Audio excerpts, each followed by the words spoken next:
Hello everyone, Dr. Anna here. Today we're going to talk about do-it-yourself lubricants. I'm going to show you how to make your own lubricant. Also as a moisturizer too. There's a little difference between lubricants and moisturizers. Lubricants are that slide and glide, don't really penetrate into the skin, so there's no moisturizing benefit. The moisturizers, vaginal moisturizers for instance, are designed to also heal and nourish the tissue, just like if we were to use a facial moisturizer, that's the goal. So there's a little difference between moisturizers and lubricants. So today I'm going to have you make your own lubricating moisturizer because if you've been suffering from vaginal dryness and sex has been uncomfortable, you don't need to power through it. I mean, seriously, if you're having pain every time you have sex, why would you want to have sex? There's a definite negative push on your libido right there. So let's take that issue out of the way and let's create something easy and expensive that you can use to heal and nourish your pelvic floor. How exciting, right? So what do you have in your cupboard that may be able to help solve the situation? So I want to show you a few things. If you're a cook and you've got some ghee or butter, you can make your own ghee if you don't have any. Ghee is purified butter. How do you make this? You take some butter blocks from grass-fed cows, totally different than non-grass-fed cows, but different color. It has great vitamin A, vitamin E in it. And simmer it down. You skim off the impurities, and then that liquid gold you can put into a container to, when it's at room temperature, will start to become this color. And that's your ghee. Now for sexual health, Ayurvedic practitioners will recommend a ghee and infuse it with the essential oils or herbs that support your dosha. So I don't know about that, but what I will tell you is that ghee in and of itself smells like it should be cooked with. So adding it, purifying it, melting it down if you've already got some purified ghee, again, a little bit goes a long way because it is so moisturizing.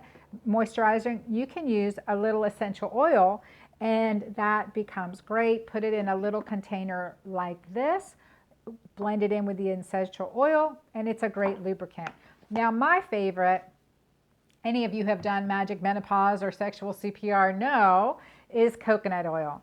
Coconut oil, the drawback is at room temperature, it's solid. So, well, that's okay. It will melt very easily and it makes a great lubricating moisturizer.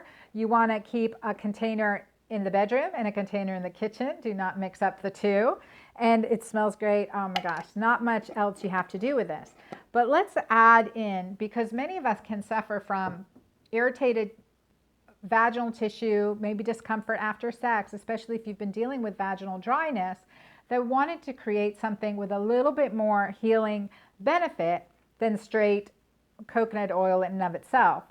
So another potent healing agent is aloe vera gel. Very clean, doesn't clog pores. If you have an aloe vera plant in your house, you are blessed. Let me tell you, we all need to have aloe vera plants in your house. And then you just use the inside, make that into a gel, and you can use that, blend it up and use that, mixing it with some fractionated coconut oil, and that will become a great lubricant. I use these little glass jars, and what you want to do, you want to mix 2 parts of the aloe vera gel with 1 part, of the coconut oil. So using fractionated coconut oil is liquid at room temperature. It is more of a moisturizer and it won't clog the pores. It's also great for makeup remover. This combination is. How fun. I'll give you another little aside bonus at the end. And you've got the aloe vera gel and you have the fractionated coconut oil 2-to-1. So that means if you use 2 tablespoons of aloe vera gel, you would use 1 tablespoon of coconut oil or something similar. Add in a little essential oil, a pure, beautiful essential oil. I am using the Passion Blend from Anne Marie Gianni. It's super gorgeous. A little bit goes a long way and it will create that nice, subtle smell, which is really wonderful.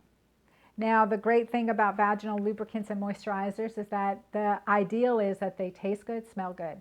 And that's really important. And that is definitely what we created here today. You put it in a pump jar, pump it out, or you can have a flip top tube and use that. It works as a beautiful gliding lubricant, and then again, it's nourishing and healing. So before, during, and after intercourse, it works fantastic that way too. Now, a little aside, because maybe you've had some soreness or maybe you're dealing with hemorrhoids. Have you ever heard of tuck pads? Well, tuck pads are what we would recommend if a woman had hemorrhoids, or to use after childbirth and after episiotomy.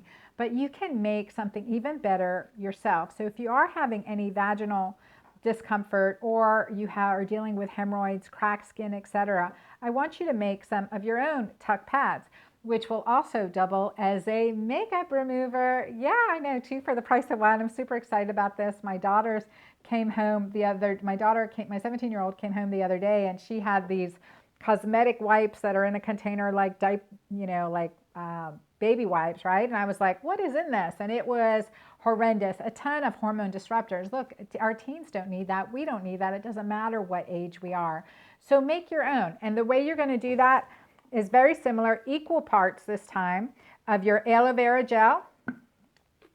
And this is a small little mason jar that I got at the grocery store, which I love this. And equal part of the coconut oil. Everything's a little slippery right now. So 1 to 1 there. And then add very inexpensive witch hazel. Inexpensive, easy, natural, healing also for sore, scratched, abraded skin. Great for, again, part of our my recommendation to make your own Tux pads, part of that situation. And then soak in your cotton rounds, ideally organic. And there you go. That's your tuck pad / perineal soother / makeup remover, and it smells really good. I know, the great things that you can do. What did you learn today? You learned to make your own moisturizing lubricant, reuse jars, recycling, see what you have on the counter that you may have in your own cupboards that you can make right now, no need to wait, and start enjoying, having more pleasure, because your partner doesn't want you to suffer. Your pleasure is his pleasure. Never forget that. Never, ever forget that.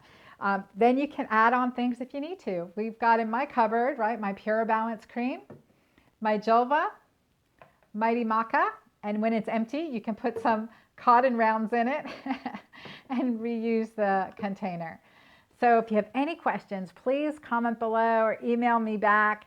Let me know what you use or what you create. And also, I'd love to know your favorite essential oil too. I think there's just so many great options for us and things we can do inexpensively that have much more benefit than anything we could buy over the counter. Chemical free, hormone disruptor free, nurturing and soothing. Enjoy.